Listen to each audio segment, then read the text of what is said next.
AMI Sharp Focus Short.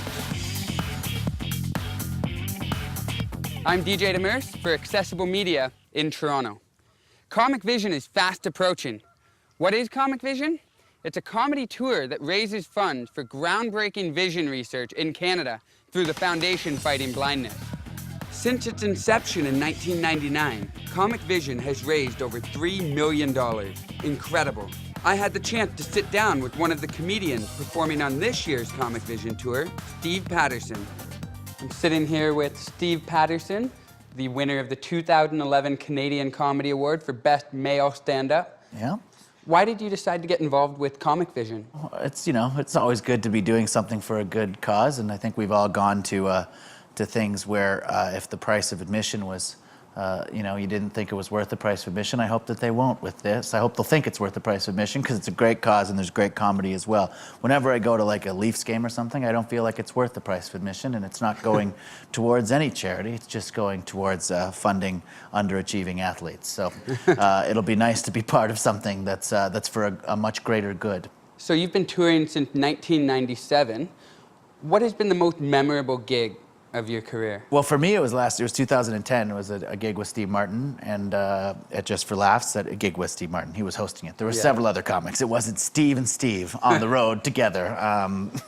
But I wanted to do a really good set just because he was hosting the show. And I wasn't even sure that he would watch the other comics, but I had the best, showcase set that I've ever had, and he was very kind after, and I spent about 15 minutes talking with him, and it actually inspired me even at this stage to kind of do better, to go further. I sort of needed a shot in the arm at that point. 13 years in, I guess. I was getting the 13-year itch or something, wondering if this was the right thing to be doing, and being able to do a performance like that for someone you really respect that stood out for me. So, do you have a tale of a particularly awful gig where everything just seemed to go wrong? But if there's that was my best memorable gig. My worst memorable gig was at the Sard Rock Cafe. That's not a typo. That's a place that I'm not sure it still exists. It's in London, Ontario, where I started to do stand-up, and the mecca of Canadian comedy. Yes, as you know, London, Ontario, very fertile ground for comedic voices. And we were doing a show. You do a show wherever you can at the start, and we were doing it in a pool hall called the Sard Rock Cafe, and they decided not to stop the pool playing while the comedy show went on, and two guys didn't like that, so I made the show about them, and they ran at me on the stage with pool cues, and fortunately, one of the comics I was with was a giant man, in addition to being a comic, and he stopped them like a wall, and I had to keep doing the show after we'd forced these guys to stop playing pool and just staring at me, staring daggers through me, saying jokes that I knew that they didn't like, and even if they did, they didn't understand. So it was, I got through that one alive. So there's those gigs where if you get the gig and you make it through, that's the best you could do. So you hear horror stories of comedians being put in terrible condos. What's the worst condo you've ever stayed in when you've been on the road? It's a great question. That really came from nowhere, TJ. Winnipeg, Manitoba. It's very easy to pinpoint it. Club called Rumors, which is a nice club, and there's great people.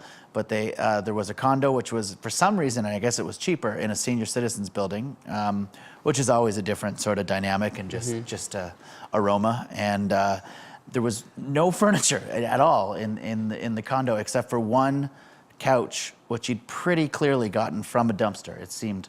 So I explained to him, and it was 2 weeks I was supposed to stay. No. So, and amazingly, comics had stayed there before me. There was, one where there was a bed with no tables or anything, and then a couch from a dumpster.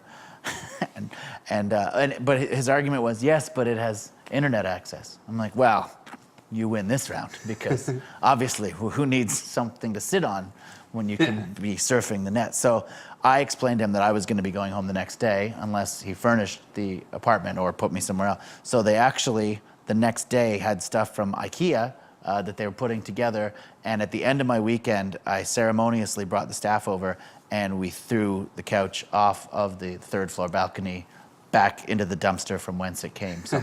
At the Canadian Comedy Awards, you read out an open letter to the Canadian media telling them that they should focus more on comedy in Canada. What do you think they can do to improve their coverage of Canadian comedy? Well, I think they should just give it a higher profile than it has, and it just involves the right people stepping